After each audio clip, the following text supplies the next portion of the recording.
сүйгөндөн ыйлап атат деп ойлойм. Мен негизинен Гайдар мектебинин баардык мугалимдерин чын жүрөктөн сыйлайм. Жашоодо негизи чыныгы жакшы адамдар, жашоодон да жакшытамын. Анан дос күйдүрүп айтат, душман сүйдүрүп айтат деген макал бар. Бирок мен бүгүн только күйдүрүп айтайын деп атам. Эгер сүйдүрүп же башкача айтсам, менин сөзүм жетпей калат. Мага негизинен ушул мектептин системасын мурдатан жаккан эмес. Айла жоктон гана окуп жүргөм, анткени башка вариант болгон эмес.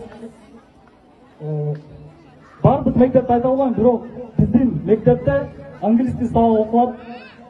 Бирок результат 0, же 1%. Физкультура сабагына атын айтпайм, бирок акайыбыз алкоголь жуттанып, спирт жуттанып келгени бул 100% уят мектеп үчүн. Тереңде сыртта тамеки чегип турган агайлар, силер окуучуларга тамеки чекпе деп айтканы морально укуңар жок. Ушуну айтайын деген мурдатан. Эми элестетип көрөбүз. 10 жыл мурда телефон колдонгонсуңар, кнопочный телефон болчу.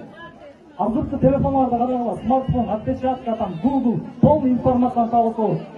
Элестетебиз, 10 жыл мурдагы мектептин образованиясын азыркы образование менен салыштырып көргүлө. Айырма жок, өзгөрүш болгон жок. Мен сөзүмдү сүйлөптөйм. Урматтуу мугалимдер, мен сөздөрүмдү туура жагынан кабыл алып, туура түшүнгүлө.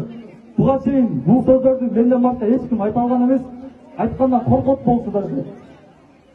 Силер мени жаман көрсөңөр, силерге да мага да пайда жок негизи. Эгер билимиңер жогору болсо, мени туура жагынан түшүнгүлө. Эгер мени жаман көрсөңөр, анда айла жок. Аплодисменты.